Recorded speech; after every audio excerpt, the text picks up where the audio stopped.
नमस्कार, ये all India radio के विदेश प्रसारण प्रभाग की हिंदी सेवा है।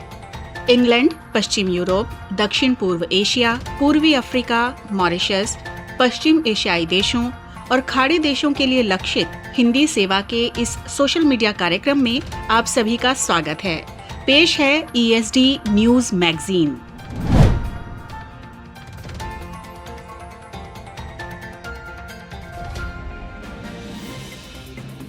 ये ऑल इंडिया रेडियो की हिंदी सेवा है। अब आप हर्षवर्धन से समाचार सुनिए। सबसे पहले मुख्य समाचार। बिहार विधानसभा चुनाव के तीसरे और अंतिम चरण के लिए मतदान जारी। प्रधानमंत्री नरेंद्र मोदी ने युवाओं से नवाचार को बढ़ावा देने की अपील की। कहा, कोरोना काल के बाद विश्व में प्रौद्योगिकी महत्वपूर्ण भूमिका निभाएगी। देश में कोविड से ठीक होने की दर 92% से अधिक हुई। हर मौसम में पृथ्वी का अध्ययन करने में सक्षम भारत का नवीनतम उपग्रह EOS-01 का प्रक्षेपण आज दोपहर। रिकॉर्ड 11 लाख से अधिक सूक्ष्म, लघु और मध्यम उद्यम नए ऑनलाइन पोर्टल उद्यम पर पंजीकृत हुए। अमेरिका में डेमोक्रेटिक पार्टी के जो बाइडेन 46वें राष्ट्रपति बनने के करीब। और अब समाचार विस्तार से। बिहार में कड़ी सुरक्षा के बीच आज विधानसभा के लिए तीसरे और अंतिम चरण में 78 निर्वाचन क्षेत्रों में मतदान हो रहा है। इनमें किशनगंज, कटिहार, मधेपुरा और सुपौल सहित 15 जिले शामिल हैं। आज ही वाल्मीकि नगर संसदीय सीट के लिए भी उपचुनाव हो रहा है। इसके लिए 7 उम्मीदवार मैदान में हैं। तीसरे चरण में 2 करोड़ 35 लाख मतदाता 1204 उम्मीदवारों के राजनीतिक भाग्य का फैसला करेंगे। इनमें 110 महिला उम्मीदवार भी शामिल हैं। सुबह 7 बजे शुरू हुआ मतदान शाम 6 बजे तक चलेगा। मुख्य निर्वाचन अधिकारी HR श्रीनिवास ने बताया कि नक्सल प्रभावित वाल्मीकि नगर, रामनगर, सिमरी, बख्तियारपुर और महिषी में मतदान शाम 4 बजे समाप्त हो जाएगा। 33,782 मतदान केंद्रों में से 4,999 को संवेदनशील माना गया है। अपर मुख्य चुनाव अधिकारी संजय कुमार सिंह ने बताया कि सुचारू मतदान के लिए नक्सल प्रभावित इलाकों में सुरक्षा बल तैनात किए गए हैं। तीसरे चरण में भारतीय जनता पार्टी 35, जनता दल यूनाइटेड 37, विकासशील इंसान पार्टी 5, हिंदुस्तानी अवाम मोर्चा 1, राष्ट्रीय जनता दल 46, कांग्रेस 25, वाम दल 7, लोक जनशक्ति पार्टी 42, राष्ट्रीय लोक समता पार्टी 23, बहुजन समाज पार्टी 19 और राष्ट्रवादी कांग्रेस 31 सीटों पर मैदान में है। 243 सदस्यों वाले बिहार विधानसभा के लिए चुनाव 3 चरणों में कराया जा रहा है। पहले चरण का मतदान 28 अक्टूबर को और दूसरे का 3 नवंबर को हुआ था। मतगणना 10 नवंबर को होगी। प्रधानमंत्री नरेंद्र मोदी ने देश के युवाओं से जीवन को सरल बनाने वाले नवाचार को बढ़ावा देने की अपील की है। उन्होंने ऐसे किसी भी कारोबार के लिए युवाओं को सहूलियत देने के प्रति आश्वस्त किया है। भारतीय प्रौद्योगिकी संस्थान दिल्ली के 51वें दीक्षांत समारोह में आज उन्होंने कहा कि नवाचार से ही आत्मनिर्भर भारत अभियान सफल हो सकता है। श्री मोदी ने कहा कि आत्मनिर्भरता भी वैश्वीकरण जितनी ही जरूरी है। प्रधानमंत्री ने कहा कि कोरोना संकट ने विश्व और तकनीक को काफी बदल दिया है और कोरोना के बाद भी इनकी भूमिका महत्वपूर्ण बनी रहेगी। उन्होंने कहा कि कृषि क्षेत्र में नव प्रवर्तन और नए स्टार्टअप में इतनी अधिक संभावना पहली बार पैदा हुई है। श्री मोदी ने कहा कि अब युवा वर्ग को गुणवत्ता, विस्तार की संभावना, विश्वसनीयता और अनुकूलता का नया मंत्र अपनाना होगा। प्रधानमंत्री ने कहा कि सरकार ने नए कानून बनाए हैं और आज भारत दुनिया में सबसे कम कॉरपोरेट कर वाले देशों में शामिल है। श्री मोदी ने कहा कि कई क्षेत्रों में स्टार्टअप तेजी से बढ़ रहे हैं। श्री मोदी ने कहा कि भारतीयों ने पिछले कुछ वर्षों में 20 से ज्यादा यूनिकॉर्न बनाए हैं। उन्होंने कहा कि राष्ट्रीय पाइपलाइन अवसंरचना के अंतर्गत सरकार 1 लाख करोड़ रुपए से अधिक का निवेश कर रही है। उन्होंने कहा कि पूरे देश में अत्याधुनिक बुनियादी ढांचा खड़ा किया जा रहा है, जिससे भविष्य की आवश्यकताएं पूरी हो सकेंगी।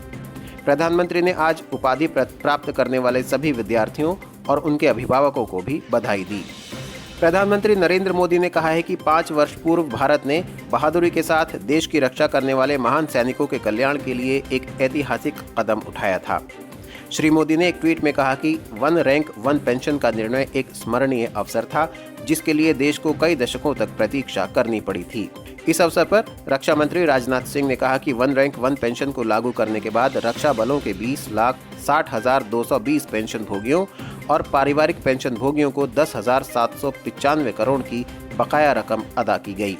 इसमें नेपाली पेंशन भोगियों को अदा की जाने वाली पेंशन की 348 करोड़ रुपए से अधिक की धनराशि भी शामिल है। श्री सिंह ने कहा कि इस पेंशन व्यवस्था ने हाल ही में और पूर्व में अवकाश लेने वाले पेंशन भोगियों के बीच अंतर को समाप्त किया है। रक्षा मंत्री ने कहा कि सुरक्षा बलों और उनके परिवारों के कल्याण के लिए हम पूरी तरह प्रतिबद्ध हैं। भारतीय जनता पार्टी अध्यक्ष जगत प्रकाश नड्डा ने भी अपने ट्वीट में कहा कि प्रधानमंत्री मोदी ने सदैव वीर जवानों और रक्षाकर्मियों का मनोबल बढ़ाया है। गृह मंत्री अमित शाह ने कहा है कि नरेंद्र मोदी सरकार देश के बहादुर सैनिकों के कल्याण के लिए पूरी तरह प्रतिबद्ध है। एक ट्वीट में गृह मंत्री ने कहा कि सैन्य बलों के लिए 5 साल पहले 1 रैंक 1 पेंशन का फैसला इस बात का प्रमाण है। देश में कोविड-19 से स्वस्थ होने की दर 92% से भी अधिक हो गई है। पिछले 24 घंटों के दौरान 53,000 से अधिक रोगी स्वस्थ हुए हैं। कोविड से स्वस्थ होने वाले मरीजों की संख्या 78 लाख से अधिक हो गई है। स्वस्थ होने वाले लोगों की संख्या में लगातार बढ़ोतरी से मौजूदा संक्रमित लोगों की संख्या 5,16,000 ही रह गई है। पिछले 24 घंटों के दौरान 50,357 नए मामलों का पता चला है। इसे मिलाकर देश में अब तक संक्रमित हुए लोगों की संख्या 84 लाख से अधिक हो गई है। स्वास्थ्य मंत्रालय ने कहा है कि कोविड-19 के मामलों से निपटने की रणनीति, लगातार जांच, संक्रमित लोगों की पहचान और उनके उपचार के कारण स्वस्थ होने वाले लोग बढ़ रहे हैं और मृतकों की संख्या कम हुई है।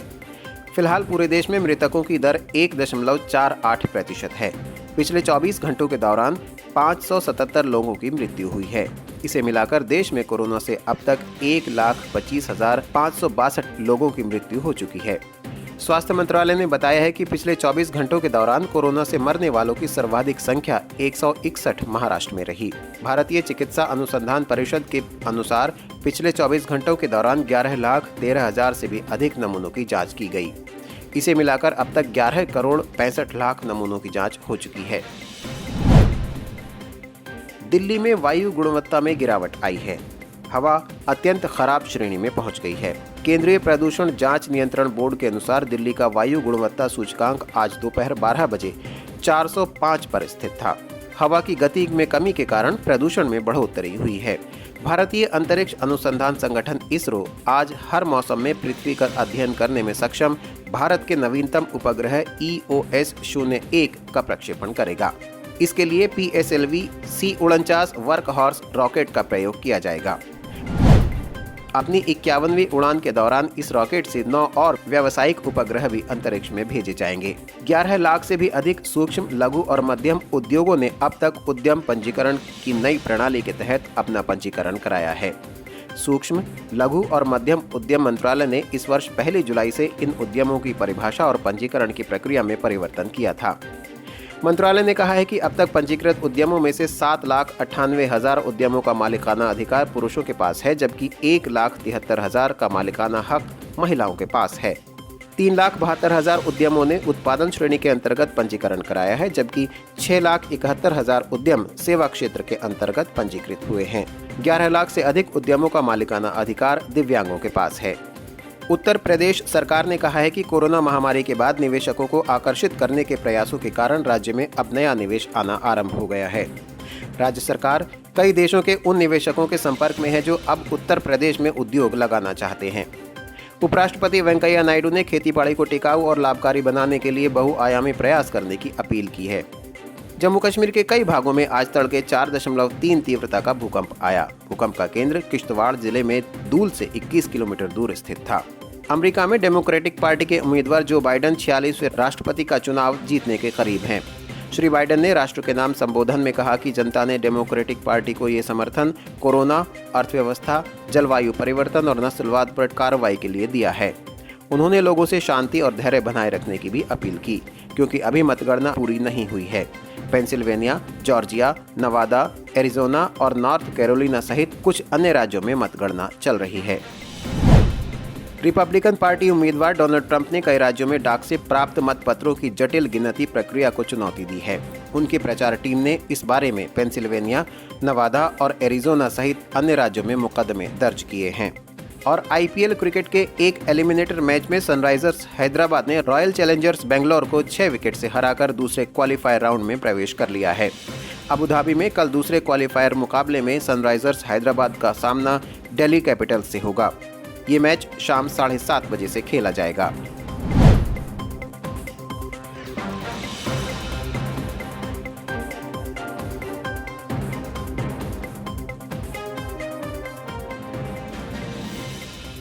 ऑल इंडिया रेडियो की ये हिंदी सेवा है। अब प्रस्तुत है सामयिक वार्ता। विषय है 2020 के अमेरिकी राष्ट्रपति चुनाव और भारत अमेरिका संबंधों का भविष्य। आलेख प्रोफेसर चिंतामणि महापात्रा, वीसी और रेक्टर JNU का है। अनुवाद एवं स्वर देवेंद्र त्रिपाठी का। अमेरिकी राष्ट्रपति चुनाव के परिणामों की आधिकारिक घोषणा में अभी भले ही कुछ और हफ्तों का समय लगे, लेकिन जारी मतगणना के रुझान ये संकेत कर रहे हैं कि संयुक्त राज्य अमेरिका के अगले राष्ट्रपति जो बाइडेन होंगे। 3 नवंबर 2020 को कराए गए अमेरिकी राष्ट्रपति चुनावों को अमेरिका के लोकतंत्र के इतिहास में सबसे विवादास्पद चुनाव माना जाएगा। द्वितीय विश्व युद्ध के बाद से अमेरिका एक विश्व शक्ति के रूप में उभरा। तब से लगातार प्रत्येक चौथे वर्ष नवंबर महीने में होने वाले अमेरिकी राष्ट्रपति चुनावों में न सिर्फ अमेरिकी जनता की बल्कि पूरे विश्व की दिलचस्पी बनी रहती है। 2020 के अमेरिकी राष्ट्रपति चुनाव एक अलग ही प्रतिमान स्थापित करते हैं। ये चुनाव कोविड-19 महामारी की चुनौती के बीच कराए गए। संयुक्त राज्य अमेरिका दुनिया में कोरोना प्रभावित देशों की सूची में सबसे ऊपर है। यही नहीं, कोरोना के चलते विश्व में सबसे अधिक मौतें अमेरिका में ही दर्ज की गईं। ऐसे में ये माना जा रहा था कि कोरोना वायरस के चलते ज्यादातर अमेरिकी जनता वोट करने के लिए बाहर नहीं निकलेगी, लेकिन इसके विपरीत इस साल अमेरिका में जबरदस्त मतदान हुआ, जो 1 सदी से अधिक समय का सबसे अधिक मतदान का रिकॉर्ड भी बना। विश्लेषकों का मानना था कि अमेरिकी मतदान राष्ट्रपति ट्रंप प्रशासन के लिए एक तरह से जनमत संग्रह भी होंगे और ब्लू वेव का प्रभाव दिखेगा, जो डोनाल्ड ट्रंप को व्हाइट हाउस से बाहर का रास्ता दिखाएगी। लेकिन लंबे समय तक चलने वाली मतगणना से स्पष्ट संकेत मिलते हैं कि ब्लू वेव का प्रभाव फिलहाल नहीं है। इस चुनाव में राष्ट्रपति ट्रंप को भी बड़ी संख्या में मिले मत हाल के सभी सर्वेक्षणों को गलत साबित करते हैं। इससे पहले भी वर्ष 2016 में राष्ट्रपति चुनाव के दौरान विश्लेषकों के सारे अनुमान फेल हो गए थे और डोनाल्ड ट्रंप चुनाव जीत गए थे। इस बार भी विश्लेषक अनुमान लगाने में असफल हुए हैं। गिरती अर्थव्यवस्था का संकट, उच्च बेरोजगारी दर, चरमराई स्वास्थ्य बुनियादी ढांचा की व्यवस्था, नस्ल भेद के खिलाफ देशव्यापी विरोध प्रदर्शन और पुलिस की क्रूरता ने भी बड़ी संख्या में अमेरिकी मतदाताओं को ट्रंप को वोट करने से नहीं रोका और जो बाइडेन के पक्ष में ब्लू वेव की जो संभावना थी वो सही साबित नहीं हो सकी। इन परिदृश्यों के चलते ही डोनाल्ड ट्रंप मतगणना पूरी होने से पहले ही अपनी जीत की घोषणा के लिए उत्साहित हो गए थे। हालांकि रिपब्लिकन पार्टी के कई नेताओं ने ट्रंप की इस सोच से अपने आप को अलग रखा। इस बीच चुनाव में धांधली और मतगणना में त्रुटियों के आरोपों की संभावना बहुत कम रह गई है। हालांकि ट्रंप की चुनाव प्रचार टीम ने 40 अलग अलग राज्यों में 100 से अधिक मामले दर्ज कराए हैं, जिसमें मतगणना रोकने, आगे का मतदान न कराने और पोस्टल बैलेट में धांधली जैसे मुद्दे शामिल हैं। अमेरिकी संविधान किसी को इस बात का अधिकार नहीं देता कि वो विधि सम्मत जारी मतगणना को बाधित करे। परिणाम स्वरूप जिन राज्यों में मतगणना जारी है वहां धीरे धीरे ही सही, लेकिन लगातार ये रुझान मिलने लगे हैं कि जो बाइडेन व्हाइट हाउस में प्रवेश करने के लिए जरूरी 270 इलेक्टोरल वोट का जादुई आंकड़ा जुटाने में कामयाब हो जाएंगे। अब प्रश्न उठता है कि अगर जो बाइडेन राष्ट्रपति बनते हैं तो भारत और अमेरिकी रिश्तों का भविष्य क्या होगा। सबसे पहली बात ये स्पष्ट करना आवश्यक है कि जो बाइडेन एक ऐसे राजनीतिक व्यक्तित्व हैं जिन्हें भारत के पक्ष में माना जाता है। वो अमेरिकी सीनेट में 3 दशकों से अधिक का अनुभव रखते हैं और सीनेट की विदेश संबंधी समिति में प्रभावी भूमिका निभा चुके हैं। इसके अलावा ओबामा प्रशासन के अंतर्गत वो 8 वर्षों के लिए अमेरिका के उपराष्ट्रपति भी रहे। प्रधानमंत्री नरेंद्र मोदी के राष्ट्रपति बाराक ओबामा के संबंध सहयोगपूर्ण, दोस्ताना और अर्थपूर्ण रहे हैं। इसलिए भारत को बाइडेन प्रशासन के अंतर्गत अमेरिका के साथ रणनीतिक साझेदारी को प्रगाढ़ करने में कोई असुविधा नहीं होगी। इससे पहले भी जब बाराक ओबामा अमेरिका के राष्ट्रपति बने थे, तब भारत में इस बात को लेकर चिंताएं थी कि बाराक ओबामा अपने पूर्ववर्ती राष्ट्रपति जॉर्ज डब्ल्यू बुश द्वारा भारत के साथ किए गए करार को जारी रखेंगे या नहीं। इसके विपरीत हमने देखा कि भारत अमेरिका के संबंध ओबामा प्रशासन के तहत और प्रगाढ़ हुए तथा भारत ओबामा की एशिया नीति का सबसे महत्वपूर्ण देश बना। उसके बाद जब डोनाल्ड ट्रंप ने अमेरिका में राष्ट्रपति की कुर्सी संभाली तो एशिया को लेकर अमेरिका की नीति और उसके नाम में भी परिवर्तन किया गया और इसे नया नाम दिया हिंद प्रशांत रणनीति। ट्रंप प्रशासन इस क्षेत्र में भारत को एक महत्वपूर्ण भूमिका वाले देश के तौर पर देखता है। चीन अमेरिका के लिए सबसे प्रमुख सामरिक चुनौती वाला देश बना रहेगा। पाकिस्तान अमेरिका के लिए सर्वकालिक सिरदर्द ही बना रहने वाला है। इसलिए ये कहा जा सकता है कि जो बाइडेन प्रशासन के अंतर्गत भी भारत अमेरिका के रणनीतिक रिश्ते अपरिवर्तनीय रहेंगे और द्विदलीय व्यवस्था वाला अमेरिका भारत के साथ नजदीकी संबंधों का सदैव समर्थन करता रहेगा।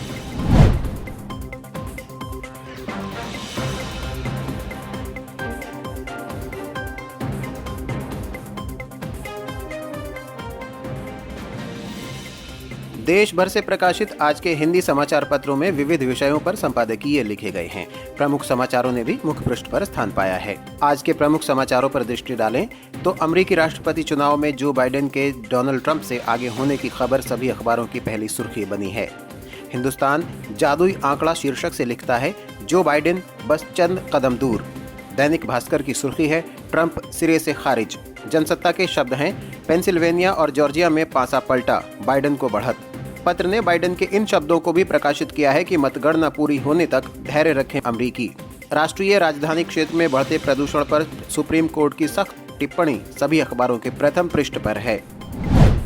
हिंदुस्तान की सुर्खी है, उच्चतम न्यायालय का कड़ा रुख, कहा दिल्ली एनसीआर में स्मॉग रोके। दिल्ली में कोरोना संक्रमण रिकॉर्ड स्तर पर पहुंचा, जनसत्ता के प्रथम पृष्ठ पर है। दैनिक जागरण लिखता है, दिल्ली में कोरोना के रिकॉर्ड 7,178 नए केस, 64 की मौत। राष्ट्रीय सहारा की सुर्खी है, एक दिन में ठीक हुए 54,000, नए केस 47,000। दिल्ली में पटाखों पर 1 लाख तक जुर्माना, हरियाणा में भी बैन। नवभारत टाइम्स सहित अधिकतर अखबारों ने इस खबर को पहले पृष्ठ पर प्रकाशित किया है। बंगाल की खाड़ी में 4 नौसेनाओं का पराक्रम, हिंदुस्तान ने ये खबर सचित्र प्रकाशित की है। हरिभूमि लिखता है, LAC विवाद के बीच भारत, अमेरिका, जापान और ऑस्ट्रेलिया की नौसेनाओं ने एकजुटता से दिखाई अपनी प्रचंड समुद्री शक्ति।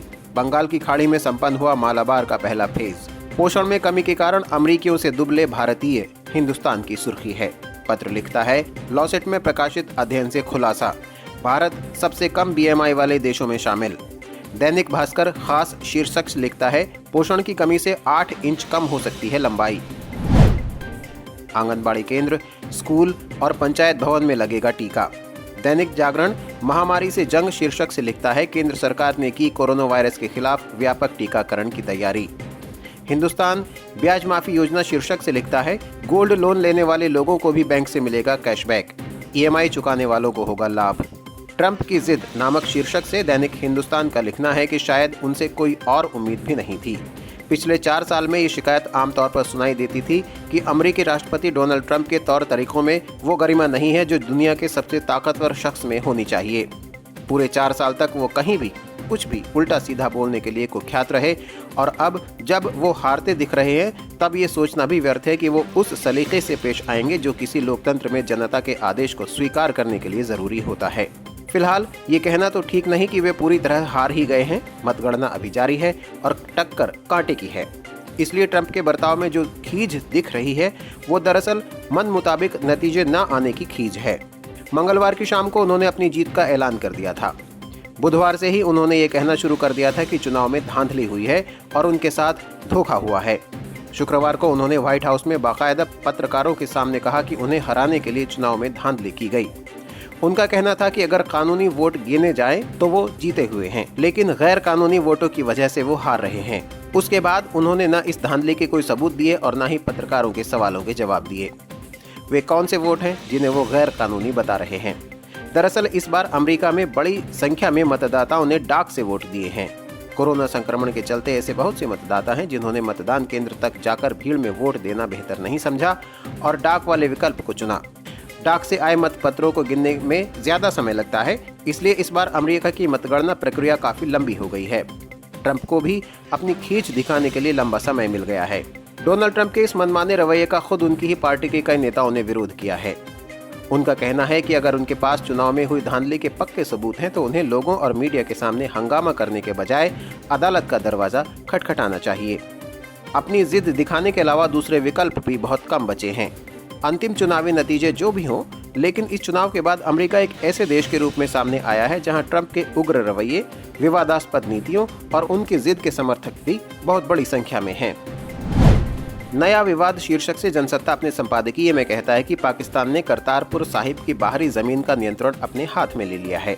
इस जमीन की देखभाल का जिम्मा एक परियोजना प्रबंधन इकाई PMU करेगी और ये इवैक्यू ट्रस्ट प्रॉपर्टी बोर्ड अर्थात ETBP के अधीन काम करेगी। जाहिर है इस सारी कवायद का मकसद बाहरी जमीन की देखभाल की आड़ में गुरुद्वारे के प्रबंधन में दखल देना है और किसी बहाने उस पर नियंत्रण रखना है।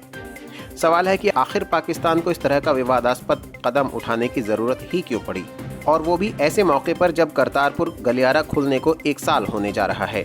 ऐसे मौके पर तो बेहतर ये होता कि पाकिस्तान करतारपुर साहिब के लिए कोई ऐसा कदम या ऐलान करता जिसकी भारत और सिख समुदाय दोनों तारीफ करते और सौहार्दपूर्ण माहौल बनता। अगर पाकिस्तान के फैसले में कुछ गलत नहीं होता तो सिख समुदाय में रोष क्यों पैदा होता?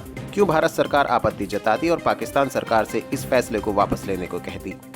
इसमें कोई संदेह नहीं कि धीरे धीरे पाकिस्तान सरकार अल्पसंख्यकों के धार्मिक स्थलों के प्रबंधन के नाम पर उनमें दखल दे रही है ताकि नए विवाद खड़े हों। इवैक्यू ट्रस्ट प्रॉपर्टी बोर्ड उन संपत्तियों की देखभाल करता है जो बंटवारे के वक्त हिंदू और सिख छोड़कर भारत आ गए थे। इस बोर्ड ने करतारपुर साहिब के लिए जो परियोजना प्रबंधन इकाई बनाई उसमें एक भी सिख सदस्य नहीं रखा गया। हालांकि पाकिस्तान शिरोमणि गुरुद्वारा प्रबंधक कमेटी अर्थात PSGPC और पाकिस्तान सरकार दोनों ने इस मुद्दे पर सफाई भी दी। इनका कहना है कि करतारपुर साहिब आने वाले श्रद्धालुओं की बढ़ती संख्या को देखकर परिसर के बाहर दुकानों, होटलों आदि का निर्माण होना है और ये कवायद उसी के लिए है। पाकिस्तान सरकार ने इसे एक व्यावसायिक मॉडल के रूप में देखने की भी बात कही है, लेकिन पाकिस्तान समय समय पर जिस तरह से विवाद खड़े करता रहा है उसे देखते हुए कौन उसकी बातों पर विश्वास करेगा। ये था ऑल इंडिया रेडियो के विदेश प्रसारण प्रभाग की हिंदी सेवा का YouTube कार्यक्रम। ESD न्यूज मैगजीन का अगला अंक लेकर हम फिर हाजिर होंगे। अब दीजिए इजाजत, नमस्कार।